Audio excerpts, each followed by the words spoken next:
ये कहानी एक ऐसे रहस्यमय जंगल की है जहाँ पर यदि कोई चला जाए तो वो दोबारा से वापस उस जंगल से कभी भी वापस नहीं आ सकता। क्या है उस रहस्यमय जंगल का राज? कहानी की शुरुआत होती है और हमें उसी जंगल को दिखाया जाता है जिसमें से एक आदमी उस जंगल से निकलने की कोशिश कर रहा है। वो सूरज को देखते हुए उसी दिशा की ओर आगे बढ़ रहा होता है, लेकिन जल्द ही शाम हो जाती है, सूरज डूब जाता है, पर फिर भी वो आदमी रुकता नहीं है। उसके चेहरे पर हम साफ साफ एक बेचैनी घबराहट देख सकते हैं।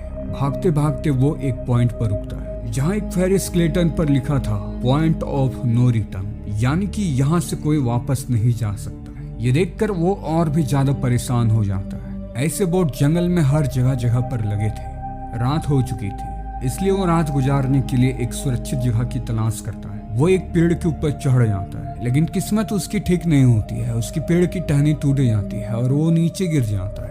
फिर कोई एक अनजान सी चीज उसे अपने साथ खींच ले जाती है और यहाँ हम सिर्फ उस आदमी की दर्द भरी चीखें सुनते हैं। यानी कि ये हुआ कि उस अनजान सी चीज ने उस आदमी को मार दिया। 6 दिन के बाद का वक्त, शहर में हमें एक मीना नाम की लड़की को दिखाया जाता है जो एक पेट स्टोर पर काम करती है। मीना का इस दुनिया में कोई भी नहीं है, उसके पेरेंट्स इस दुनिया में नहीं है। वो अपनी बहन के साथ रहती है, लेकिन हाल ही में वो किसी दूसरे शहर में शिफ्ट हुई है। उसके बॉस उसे एक पैरट को जू में छोड़ने का आदेश देते हैं। मीना उस पैरट को लेकर जू की ओर निकल जाती है। रास्ता काफी लंबा था, इसलिए वो जल्द पहुंचने के लिए एक शॉर्ट टर्न ले लेती है और ये उसकी एक सबसे बड़ी गलती थी। वो उसी रहस्यमय जंगल में प्रवेश कर जाती है जहां हमने कहानी की शुरुआत में एक आदमी को गायब होते हुए देखा था। पहले तो उसे लगा कि वो सही रास्ते जा रही है, पर उसे एहसास हुआ कि वो सही रास्ते नहीं जा रही, तो उसे मजबूरन गाड़ी से उतरना पड़ता है कि शायद यहाँ कोई आस पास हो जिससे कि मदद मिल सके। वो अपने पैरट को लेकर आगे बढ़ने लगती है और जल्द ही अंधेरा भी होने वाला था।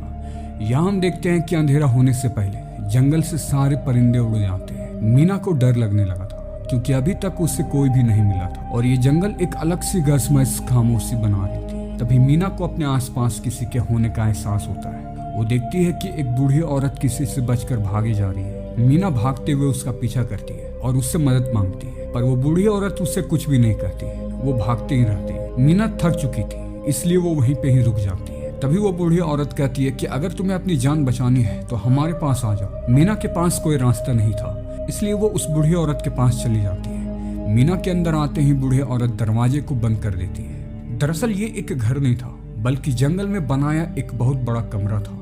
मीना कहती है कि ये कौन सी जगह है? मैडेलाइन कहती है, जो बूढ़ी औरत है, कि तुम्हें डरने की जरूरत नहीं है, तुम यहाँ पे सेफ हो, पर अभी हमें आईने के सामने खड़ा होना होगा क्योंकि हमें देखने के लिए कोई आने वाला है। यहाँ रूम में एक बहुत ही बड़ा आईना था। ये सभी आईने के सामने खड़े हो जाते हैं। फिर यहाँ एकदम से अजीबोगरीब आवाजें गूंजने लगती है। इससे मीना काफी डर जाती है। मैडलाइन कहती है कि वो आ चुके हैं और वो तालियां बजा रहे हैं। वो तुम्हारे आने से बहुत खुश है। मीना काफी घबराई सहमी हुई थी। मीना काफी कंफ्यूज थी। अगली सुबह सभी जंगल में शिकार के लिए जाते हैं। तभी मीना पूछती है कि रात को क्या हुआ था, वो कौन थे? मैडलाइन बताती है कि वो वॉचर्स थे, वो सिर्फ रात में ही बाहर निकलते हैं।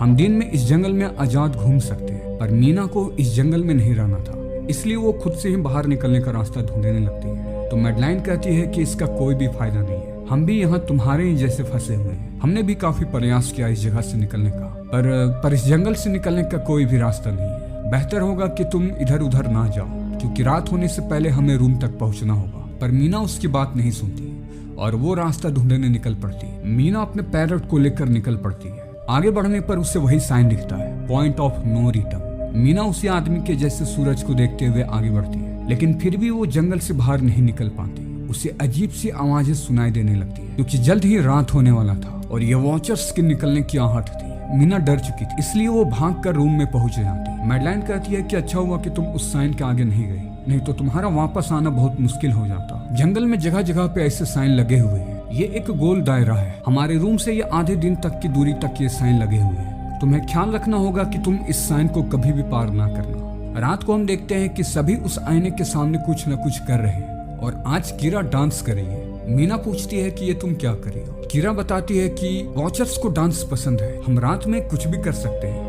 वो हमें यहाँ देखने आते हैं, वो हमसे सीखते हैं, वो हमारी नकल करते हैं। हम रात को कुछ भी कर सकते हैं, लेकिन ध्यान रखना कि आईने की तरफ अपनी पीठ को मत दिखाना।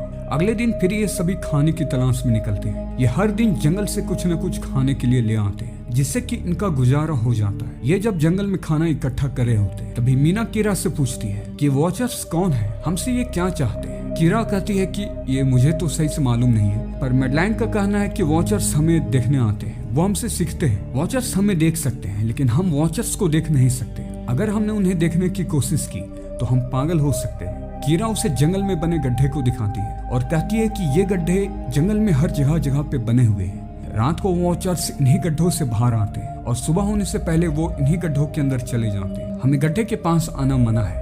मैडलाइन ने हमें देख लिया तो वो हम पर काफी गुस्सा करेगी। ये रास्ते में कीरा मीना को बताती है कि हम यहाँ पे 6 महीने से फंसे हुए हैं। मेरा हस्बैंड जिसका नाम जॉन है, वो 6 दिन पहले ही रास्ता देखने निकला है कि कहीं उसे जंगल से बाहर निकलने का रास्ता मिल जाए। मुझे उम्मीद है कि जॉन हमारे लिए मदद ले आएगा। और यहाँ हम आपको बता दें कि जॉन वही आदमी है जो आज से 6 दिन पहले जिस आदमी को हमने कहानी की शुरुआत में देखा था कि जो जंगल की ओर भागे जा रहा था और जिस वॉचर ने उसे मार दिया, वो असल में कीरा का ही पति था। कीरा इस बात से अनजान है कि उसका पति अब इस दुनिया में नहीं है। यहाँ मैडलाइन मीना को कुछ नियम बताती है कि अगर उसे जिंदा रहना है तो उसे ये नियम मानने होंगे। पहला नियम था कि वो रात को आईने के सामने पीठ ना करे। दूसरा ये था कि कोई भी रात को दरवाजा ना खोले। तीसरा ये था कि कभी भी वो उन गड्ढों के करीब ना जाए। उन्हें हमेशा रोशनी में ही रहना होगा।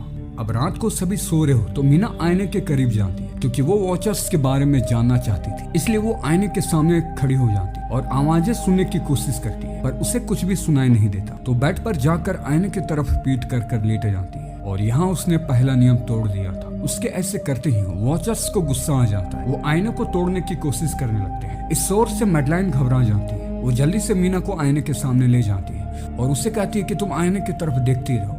मैडलाइन कहती है कि तुमने कुछ तो किया है, तभी ये वॉचर्स इतने गुस्से में है। अगले दिन मीना मैडलाइन से पूछती है कि तुमने वॉचर्स को देखा है, जिस पर मैडलाइन कहती है कि नहीं, अभी तक तो नहीं। मीना डैनियल को समझाती है कि ये मैडलाइन की बनाई हुई झूठी कहानी हो सकती है, हमें जंगल से बाहर निकलने की कोशिश करनी चाहिए। डैनियल को मीना की बातें कहीं न कहीं सही लगती है, इसलिए वो मीना के साथ सच्चाई का पता लगाने लगता है। ये सबसे पहले उस गड्ढे के करीब जाते हैं और फिर एक रस्सी की मदद से मीना गड्ढे के नीचे जाती है और यहाँ रस्सी का दूसरा किनारा डैनियल ने पकड़ा होता है ताकि अगर कोई गड़बड़ी लगे तो वो जल्दी से मीना को बाहर ले आए। नीचे मीना को बहुत से सामान मिलते हैं जो ऐसा लग रहा होता है कि इससे पहले भी कई लोग यहाँ पे फंसे हुए होंगे। मीना जरूरत के सामानों को अपने साथ इकट्ठा कर लेती है और रस्सी की मदद से वो सामानों को बाहर ले आते हैं। मीना को निकलने से पहले कुछ दिखाई देता है जो बेहद डरावना होता है, पर वो चीज रोशनी की तरफ नहीं आ रही थी। मीना बिना देरी किए हुए ऊपर की ओर आ जाती है। फिर दोनों कोई उन सामानों को लेकर मैडलाइन के पास जाते हैं और उनसे कहते हैं कि ये सामान हमें जंगल में मिले।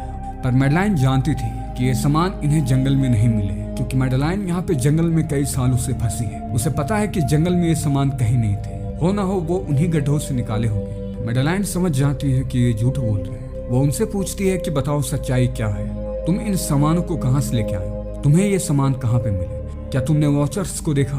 दोनों उसकी बात को इग्नोर करते हैं और कहते हैं कि हम बाद में आपसे मिलते हैं। फिर जो कैमरे इन्हें गड्ढे से मिले थे, डैनियल उससे एक सीसीटीवी कैमरा बनाकर बाहर लगा देता है ताकि वो उन वॉचर्स को देख सके। अब रात में जब सभी बैठकर बातें कर रहे होते तो वो बार बार कैमरे की ओर देखे जा रहे होते क्योंकि वॉचर्स अभी तक नहीं आए थे और ऐसा कभी भी पहले नहीं हुआ था कि वॉचर्स नहीं आए हो। तभी अचानक से कोई दरवाजे पर दस्तक देता है। वो जो भी था वो कैमरे में सही से दिख नहीं रहा था। वो जॉन की आवाज में बात करता है। कीरा को लगता है कि उसका पति वापस आ गया है। वो दरवाजे को खोलने जाती है पर मैडलाइन कहती है कि रुक जाओ, ये तुम्हारा पति नहीं हो सकता। यहाँ पे ध्यान रखने वाली बात है कि अभी रात का वक्त है, बेवकूफी मत करना, दरवाजा मत खोलना।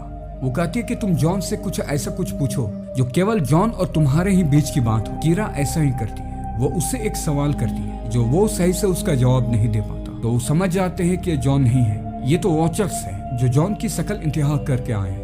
दरवाजे के ना खुलने पर वॉचर्स गुस्से में आ जाते हैं। वो कैमरे को तोड़ देते हैं। ऐसे ही ये रात भी निकल जाती है। सुबह मैडलाइन उनसे पूछती है कि सच बताओ, तुमने सामान कहाँ से लाए थे। इस बार ये सच बता ही देते कि ये सामान उन्हें गड्ढे से मिले थे। मैडलाइन उनसे नाराज होती है। वो कहती है कि तुमने नियम तोड़े हैं। मैंने तुम लोगों को पहले ही आगाह किया था कि तुम्हें ध्यान रखना होगा, तुम्हें नियम का पालन करना होगा। जाओ और जल्दी से इन सामानों को वहीं पे छोड़ के आओ जहाँ से इन सामानों को लाए थे। ये ऐसा ही करते हैं। ये वापस से जाकर उन गड्ढों में सामानों को छोड़ाते हैं। ऐसे कई दिन बीत जाते हैं। इन्हें यहाँ पे कई दिन फंसे हुए हो चुके हैं। सुबह ये जंगल में खाने की तलाश करते हैं और रात होने से पहले ये वापस से रूम में आ जाते। मीना को अभी एक आशा थी कि वो यहाँ से एक दिन जरूर निकले। हमें मीना के पास्ट में दिखाया जाता है। जब वो बहुत छोटी थी तो उसकी एक गलती की वजह से उसके पेरेंट्स की मौत हो गई थी और उस चीज का मीना को अब भी बहुत पछतावा था, इसलिए वो हमेशा दुखी ही रहती थी। अब एक दिन मैडलाइन इन्हें सच बता ही देती है कि मैं इस जंगल में पुरानी मैथोलॉजी की स्टडी करते हुए इस जंगल में आई थी। ऐसी स्पीसीज का पता लगाना था जो किस्से कहानियों में थे। लोग इन्हें फेरिस के नाम से जानते हैं, पर यहाँ मैंने आकर जाना कि ये तो राक्षस है। मैंने इन्हें देखा कि ये फेरिस अपना रूप बदल सकती। मुझसे जो फेरिस मिली थी वो बिल्कुल मेरे ही तरह हूबहू दिख रही थी, पर वो मुझसे थोड़ी अलग थी। वो अब भी हमसे सीख रहे, इसलिए वो अक्सर रात में हमें देखने आते हैं कि हम कैसे दिखते हैं, हम कैसे बात करते हैं, हम कैसे रहते हैं। ये जब बात कर रहे होते हैं तभी यहाँ पे वॉचर्स आ जाते हैं, लेकिन इस बार वो काफी ज्यादा गुस्से में होते हैं। वो पूरे कमरे पर हमला कर देते हैं। इनके पास बचने का कोई भी रास्ता नहीं था। ये समझ चुके थे कि आज इनकी ये आखिरी रात है, पर तभी डैनियल को फर्श पर कुछ अजीब दिखता है। ये जैसे ही कारपेट को हटाते हैं तो नीचे इन्हें एक बंकर मिलता है। वो जल्दी से बंकर का दरवाजा खोलकर उसके अंदर चले जाते हैं और बंकर का दरवाजा बंद कर देते हैं। उन्हें इस बात की हैरानी थी कि आज वो इतने साल इतने महीने से यहाँ पे फंसे हुए हैं, आज तक उन्हें इस बंकर का पता नहीं चला। यहाँ नीचे बहुत से फैसिलिटीज थी, कई सालों का खाना था। असल में इस जगह को जिसने बनाया था वो एक प्रोफेसर थे। वो इन वॉचर्स के बारे में जान चुके थे। वो इन पे रिसर्च करने लगे। वो चाहते थे कि इंसान और वॉचर्स, जिन्हें लोग फेरिस के नाम से जानते हैं समझते हैं, दोनों एक साथ मिलकर रहे। मीना को यहाँ पे एक कंप्यूटर मिलता जिसमें प्रोफेसर की बनाई हुई तमाम वीडियो थी और वो जो बताना चाह रहे थे। इनमें से एक वीडियो में वो बताते हैं कि जब वो इस बंकर को बना रहे थे तो यहाँ पे कई लोगों की जानें गई। मुझे पता था कि यहाँ पे वॉचर्स हैं, वो कब निकलते हैं वो कब नहीं निकलते हैं। रात होने से पहले मैं इस बंकर में आ जाता था। ऐसे मैं उन्हें समझना चाहता था। इस दौरान मेरा सामना एक वॉचर से हुआ जो उनसे काफी अलग थी। मैं उसे अपने पास बंकर में ले आया। हम दोनों साथ रहने लगे, पर धीरे धीरे हम दोनों एक दूसरे के खिलाफ हो गए। मीना उसकी वीडियो को देखे जा रही थी। उसे जानना था कि आखिर में क्या हुआ, इसलिए वो उनकी सबसे लास्ट वीडियो को देखती है जिसमें प्रोफेसर बताते हैं कि आज वो खुद को और उस वॉचर को भी खत्म कर देंगे, लेकिन मरने से पहले उन्होंने बाहर निकलने का रास्ता बता दिया था। बताते हैं कि शाम में जब परिंदे इस जंगल को छोड़ते हैं तो उनका पीछा करो, तुम इस जंगल से बाहर निकल जाओ, और अगर इस जंगल से बाहर निकलने में कोई कामयाब होता है तो वो यूनिवर्सिटी जाकर मेरी सारी रिसर्च को तबाह कर दे, क्योंकि कुछ राज ही होना अच्छा होता है। मैं वैसी दुनिया नहीं बना पाया जहाँ इंसान और वॉचर्स, जिन्हें फेरिस भी कहते हैं, दोनों आपस में रह सके। सुबह होते ही ये बंकर से बाहर निकलते हैं। ये देखते हैं कि इनका रूम पूरी तरह से तबाह हो गया। शाम होने से पहले यहाँ से इन्हें निकलना था, और क्या पता था कि रास्ता कितना लंबा हो। वो शाम तक परिंदे का उड़ने का वेट नहीं कर सकते थे, इसलिए मीना के पास जो पैरेट होता है, मीना उस पैरेट को आजाद कर देती और ये सभी उस पैरेट का पीछा करने लगते हैं। ये सारा दिन चलते हैं और फिर ये नदी के करीब पहुंच जाते हैं, जो जंगल से निकलने का यही रास्ता था। शाम हो चुकी थी, इसलिए वॉचर्स बाहर निकलने लगते, जल्दी से बोट में बैठने लगते हैं। पर तभी वहाँ पे जॉन आ जाता है, तो डैनियल को लगता है कि ये असल में जॉन है, तो डैनियल उसकी मदद करने चला जाता है। और यहाँ हम देखते हैं कि वो जॉन नहीं था, बल्कि वो वॉचर्स फेरिस थे। वो डैनियल के माथे पर एक निशान लगाता है और उसे मार देता है। डैनियल की मौत हो जाती है। ये सभी वक्त का जाया न करते हुए बोट पे बैठ के निकल पड़ते हैं और आखिरकार ये जंगल से बाहर निकल आते हैं। ये सभी काफी खुश थे। मीना प्रोफेसर के कहे पर यूनिवर्सिटी पहुंच जाती है उनके रिसर्च डाटा को खत्म करने, पर तभी उसे एक बात और पता चलता है कि कई हजार साल पहले इंसान और फेरिस एक साथ ही रहते थे। इनके आपस में शादियां तक होती थी। इंसान और फेरिस के बच्चे भी हुए, जिन्हें हाइब्रिड कहा गया। यहाँ उसे पता चलता है कि मैडलाइन कोई और नहीं बल्कि एक हाइब्रिड है। वो आधी फेरिस और आधी इंसान है, इसलिए वो दिन में भी बाहर निकल सकती, और वो प्रोफेसर की वाइफ थी। इस बात का पता चलते ही मीना कीरा के पास जाती है, उसे मैडलाइन की सारी सच्चाई बताने। वो कीरा से मिलने पहुंच जाती है और उसे सब कुछ बता देती कि मैडलाइन एक हाइब्रिड है, वो आधा इंसान और आधा फेरिस है। दरअसल प्रोफेसर की वाइफ लंग कैंसर की वजह से मर चुकी थी। वो अपने वाइफ से काफी प्यार करते थे, इसलिए उसने उस फेरिस को अपनी पत्नी के रूप में बना दिया। और यही तभी अचानक से कीरा मैडलाइन में बदल जाती है।